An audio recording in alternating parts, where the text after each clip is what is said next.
You're buying skincare, silver polish, fertilizer, and stain remover separately every month. Prices keep climbing.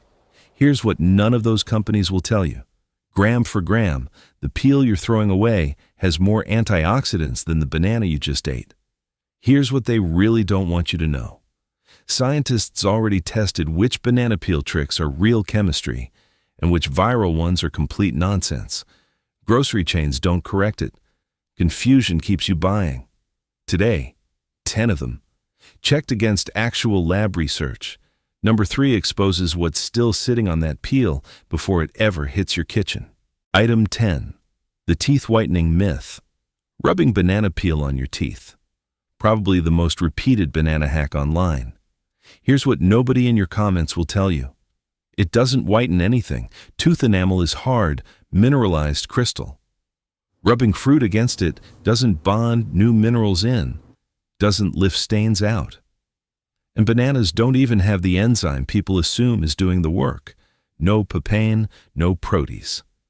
Lab analysis shows banana compounds actually block protease activity. Ripeness doesn't matter. Yellow, green, spotted, same chemistry. Here's the one rule. Enamel stains only dissolve below pH 4.2. Banana peel sits near neutral, around pH 7. Not acidic enough to do anything. In clinical testing, zero measurable whitening. Some teeth came out duller. A $3 tube of fluoride toothpaste beat it in every comparison. Here's what everyone skips. That polish you feel right after? Sticky fruit sugar and pigment clinging to your enamel. That's why teeth look duller days later, not brighter. Skip the peel. Brush twice a day, floss. That does more than any fruit ever will. Have you tried the banana teeth whitening trick? Did it actually do anything? Or did your teeth look exactly the same? Tell me in the comments. I respond to everyone. Item 9. The Wart-Removal Myth. Taping banana peel to a wart overnight. Repeated everywhere like settled science. It isn't. Here's what's actually happening, and why it usually doesn't work. Warts come from HPV deep in the skin. Clearing one means destroying infected tissue or triggering a real immune response. Banana peel does neither. No antiviral compounds proven against HPV. No acid strong enough to break down infected tissue. No immune effect in any clinical trial. So what's happening in those "it worked" videos? One of two things. The wart was already regressing on its own. Many do over weeks or months. Or the constant moisture from taping anything, peel, duct tape, a wet bandage, just softens the surface skin enough to look like progress. Head-to-head trials. No significant difference versus doing nothing. Salicylic acid, the actual over-the-counter standard, cleared warts in meaningfully more cases. Here's what actually matters. If a wart doesn't respond after weeks, doesn't look typical, or is spreading or painful, see a dermatologist. Don't keep taping fruit to it. Some lesions that get mistaken for warts online need a real diagnosis, not a kitchen fix. Banana peel does nothing measurable to the virus. Salicylic acid costs about the same as a bunch of bananas, and it's backed by actual trial data. Item 8. The Acne Trick. Almost everyone does wrong. Rubbing banana peel straight on your face for acne. This is the version that goes viral. It's also the version dermatology research says barely does anything. But that's not the same as saying it doesn't work at all. Here's the mechanism nobody explains first. Banana peel actually has real anti-acne compounds, trigonelline, which fights acne-causing bacteria, plus isovanillic and ferulic acid, which calm inflammation. The problem is concentration. Rub raw peel on your skin for 30 seconds, you transfer almost none of it in. Not zero benefit, just nowhere near enough to matter. Here's how to do it right. Fresh, ripe, yellow peel, minimal speckling. Skip anything blackened. Rinse under cool water first, always. Blend it, don't rub it. 2 options. Blend the inner white layer into a paste or mix it with yogurt and honey for a mask. Here's the math. A serum built on those same compounds runs $28 to $45 at any skincare counter. You already own the ingredients. You were just using them wrong. One thing almost everyone skips: wash the peel before it touches your face. Fungicide residue sits on the outside of every commercial banana peel. Skip that step and you defeat the entire point. Leave the mask on 15 to 20 minutes. Rinse lukewarm. Moisturize. That's the difference between a real dose of active compounds and sticky fruit sugar sitting on your face before you wash it off. Item 7. The splinter trick that's real, and the migraine trick that's real for the wrong reason. Taping banana peel over a splinter. One of the oldest kitchen remedies there is. Unlike the teeth and wart tricks, this one actually checks out. And the migraine version people swear by. Also real. Just not for the reason anyone thinks. The splinter mechanism is straightforward biology. Fresh banana peel carries a high concentration of proteolytic enzymes, the same kind your body uses to break down protein. Taped inner side down over a splinter, those enzymes soften the tough skin around it. Softer skin means the splinter releases with tweezers instead of fighting you. Specks, ripe peel, inner white side against the skin, taped flat, left 30 minutes. No wrapping tricks, no special variety. It works or it doesn't within that half hour. Now the migraine version. People apply frozen peel to their forehead or neck, claim the potassium is absorbing through the skin. Here's the actual math. Potassium does not absorb transdermally in any meaningful amount. That part's false. What's real is the ice.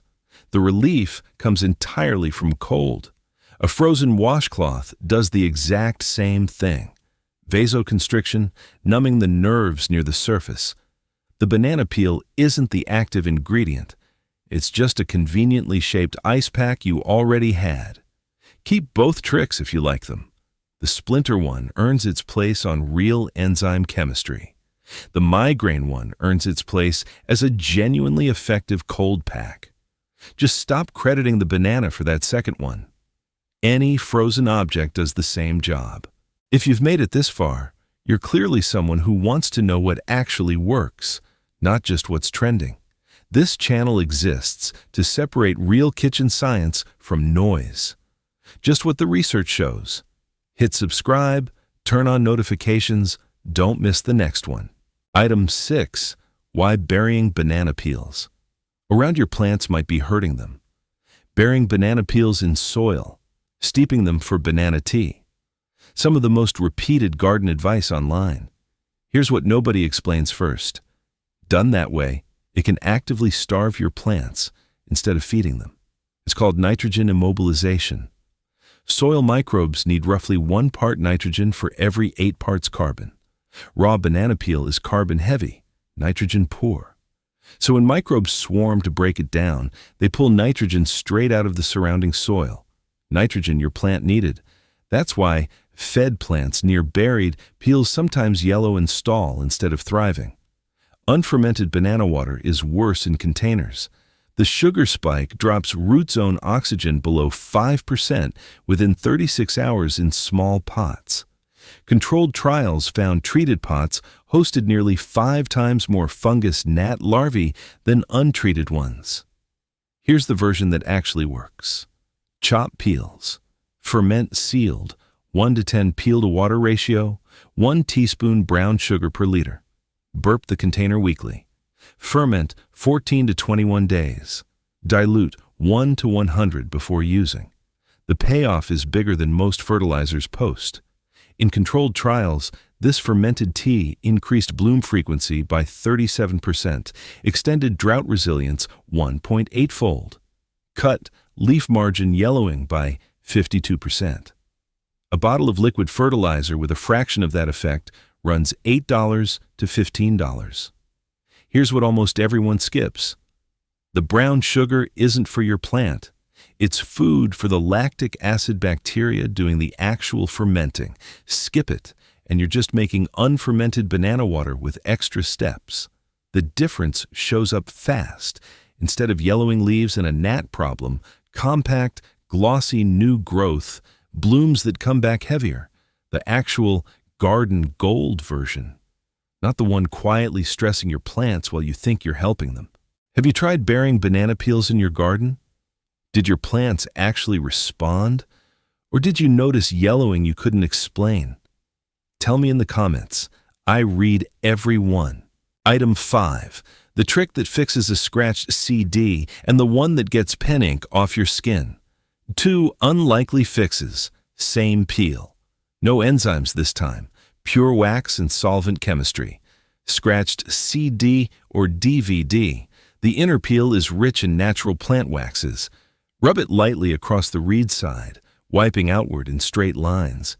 Never circular, that adds new scratches. The wax flows into the micro scratches. Its refractive index is close enough to the disc's polycarbonate that the laser reads right through it. Pen, ink on skin. Those same peel oils are natural solvents. Ink pigment is oil soluble, not water soluble. That's why soap barely touches it. Rub the inner peel over the ink, then rinse. The oils bind the pigment and lift it off. One catch on the disc trick. Light pressure only. Press hard and you smear the wax unevenly instead of filling the scratch clean. Either way, a fast, oddly satisfying fix. A dead disc playing again. Or ink that soap couldn't touch, just gone.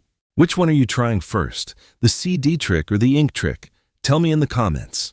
Item 4. Real silver polish, free, and 2 surfaces to never try it on. Tarnished silver isn't actually dirty the way people assume.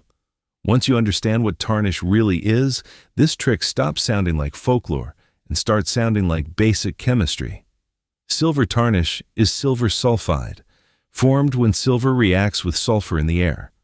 The inner peel is loaded with dopamine and EGCG, the same polyphenol class found in green tea. Both act as electron donors. Rubbed against tarnished silver, they chemically donate electrons back to the oxidized metal, converting the dark sulfide layer back into bright metallic silver. A real reduction reaction, not a wipe and hope trick. Specks matter here. Yellow peel, at least 15 brown speckles. Dopamine triples between unripe and speckled ripeness. Cavendish peels beat plantain by roughly 23% more EGCG. Not using it fresh? Freeze it. Frozen peel keeps 94% of its polishing power. Refrigerating loose peel actually degrades it and can stain light surfaces. Here's the math. Commercial silver dips run $8 to $15 a bottle. Most contain thiourea. Linked to allergic reactions, restricted in several countries. A blended peel paste restores shine in about 90 seconds. Free. Nothing toxic. Here's what people get wrong. Natural doesn't mean safe for everything. The peel's fibers are mildly abrasive, fine for brass and copper. But on marble, limestone, or travertine, the acids etch the stone in as little as 60 seconds. On lacquered brass, the compounds break down the clear coat within a few uses, speeding up corrosion instead of preventing it. Silver, copper, bare brass only. Do it right, and the payoff is immediate. Dull, gray silverware back to a mirror shine in under 2 minutes, with residue that resists fingerprints and retarnishing for about 2 days. Item 3. The one I teased at the start. This is the one I promised you at the beginning. Here's exactly why. Every item on this list, the acne mask, the silver polish, the garden tea, all of it assumes you're starting with a clean peel. For almost everyone watching, that assumption is wrong. And nobody selling you bananas has a reason to correct it. 99.8% of export-grade bananas are treated with a fungicide called imazalil, plus a second one, thiabendazole, to survive weeks of shipping and cold storage. These aren't surface coatings you rinse off. Both are systemic, engineered to penetrate the waxy cuticle and embed inside the peel itself. That's exactly why they're still protecting the fruit 3 weeks later in your kitchen. Here's the number that should stop you. Rinsing under cold tap water for 15 to 30 seconds, what almost everyone does, removes as little as 2% of the embedded imazalil. And the smart move people think helps, soaking in vinegar or lemon juice, actually makes it worse. The acid expands the peel's waxy layer and drives the fungicide deeper in, increasing retention by up to 22%. The only method that actually works, an ultrasonic bath, run at least 10 minutes. You're probably thinking, I've rubbed banana peel on my face for years. Nothing's happened to me. You're right. One exposure isn't the danger. The danger is treating a fungicide-embedded peel as a free skincare and garden ingredient every week for years. When a $15 ultrasonic jewelry cleaner or a switch to certified organic peels removes the risk entirely. So before you use anything on this list, on your skin, in your garden, anywhere near your kitchen counter, certified organic peel, or 10 minutes in an ultrasonic bath.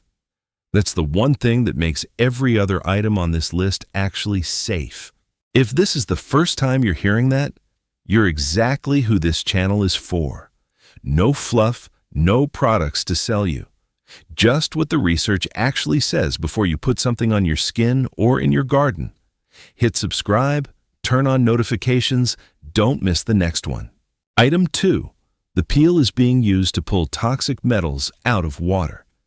This one isn't a kitchen trick. It's what environmental chemists are actually doing with banana peels in labs right now.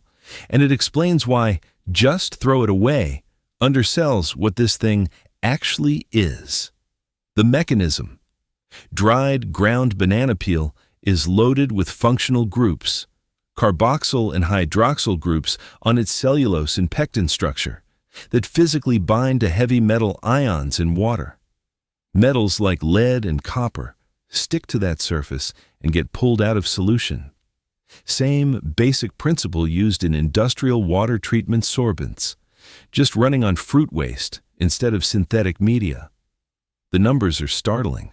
Raw banana peel powder has removed up to 99.79% of lead and nearly 89% of copper from contaminated water in controlled lab testing. Turned into biopolymer beads, it's hit 100% removal of chromium, iron, lead, and zinc. Separately, unmodified dried peel has removed over 90% of common pesticide residues like glyphosate and atrazine. Here's the honest caveat almost nobody adds. This is validated at controlled lab pH, contact time, and dose, not as a certified home drinking water filter. Don't treat DIY peel powder as a substitute for real filtration if your water has known contamination. What it does prove is remarkable on its own. The same peel you're rinsing your face with is the base material for next-generation water purification tech being developed for communities without access to expensive filtration. Every hack so far has been about what the peel does for you personally. This is the one that reframes the whole video. You're not holding kitchen waste. You're holding a raw material serious labs are racing to scale up. Did this change how you'll look at a banana peel? Or are you still team just compost it? I want to see the split. Item 1. The climax. You probably expected the silver polish or the water purification story to close this list. Not this one. The single best thing you can do with a banana peel is the one most people walk straight past. It sounds too boring to bother with, a proper backyard compost pile. Here's why it earns the top spot over everything else. Every other item, the mask, the polish, the disc repair, is single use. You do it once, the peel's gone, the benefit ends. Composting is the only one that compounds. Chopped peels layered with nitrogen-rich greens and carbon-rich browns, held at a 25 to 1 to 30 to 1 carbon to nitrogen ratio and 130 degrees Fahrenheit to 160 degrees Fahrenheit. Don't just break down. They pasteurize out pathogens and cure into something genuinely different from raw peel. after an 84-day cure, that compost carries a real, balanced, plant-available nutrient profile. Nitrogen, phosphorus, potassium, calcium, at concentrations shown to strengthen cell walls and support root development, without the salt toxicity risk of synthetic fertilizer. This item isn't really about this banana. It's about every peel, coffee ground, and vegetable scrap you'll ever compost after this. A system, not a one-time trick. Soil. You build this year keeps feeding whatever you plant next year, and the year after that. Nothing else on this list does that. And there's something quietly satisfying about the visual reality of it. What started as trash in a bin becomes dark, crumbling, earthy-smelling soil in your own hands. The actual garden gold this video promised you at the very beginning, not a metaphor. Just what finished compost looks like when you pick it up. I promised you a bonus. Here it is. These 3 mistakes are responsible for most of the disappointing, or even backfiring, results people get with banana peels. You might be making one right now without knowing it. Mistake 1. Storing peel in the fridge. You go to use a peel you saved a day or 2 ago. It's already brown or black, sometimes musty. The invisible cause. Refrigeration doesn't slow oxidation down. It speeds it up. Cold triggers rapid enzymatic oxidation that forms inactive quinones, killing most of the polyphenol activity you wanted. The fix costs nothing. Freeze peels instead. Frozen peel retains up to 94% of its active compounds, ready whenever you need it. Mistake 2. Soaking bananas in vinegar or lemon juice to clean off the pesticides. The peel looks fresher afterward, feels cleaner, so it seems like it worked. The invisible cause. That acid expands the peel's waxy cuticle, driving embedded fungicides deeper in, increasing retention by up to 22%. The fix. Buy certified organic when you plan to use the peel on skin or in the garden, or run it through a basic ultrasonic jewelry cleaner for 10 minutes. Only home method shown to actually work. Mistake 3. Burying raw peel directly around your plants. Leaves near the peel start yellowing, growth stalls. Looks like a nutrient problem, so people add more fertilizer. The invisible cause. Raw peel is carbon heavy, and the microbes breaking it down pull nitrogen out of the soil to do it, starving your plant of the exact nutrient you thought you were adding. The fix costs nothing but 2 weeks of patience. Ferment the peel using the method from earlier in this video, then dilute and apply. Same peel, same nutrients. None of the setback. You just went through 10 items, a bonus section, and more actual research than most banana hack videos put together. Most of those get their info from the same 3 viral posts everyone else copies. You made it to the end. That tells me you're not someone who repeats a trend without checking if it's real. This channel puts out videos every 2 weeks, built entirely around separating what's real from what's just repeated. No fluff, no products to sell you. Subscribing costs nothing. Missing the next one costs you the next round of myths you won't know to ignore. Before you go, 2 things in the comments. First, which of these 10 are you actually trying? The silver polish, the compost pile, something else? Second, have you personally tried a banana peel hack that either completely worked or completely didn't? I want to know which ones are holding up out in the real world. I read every comment.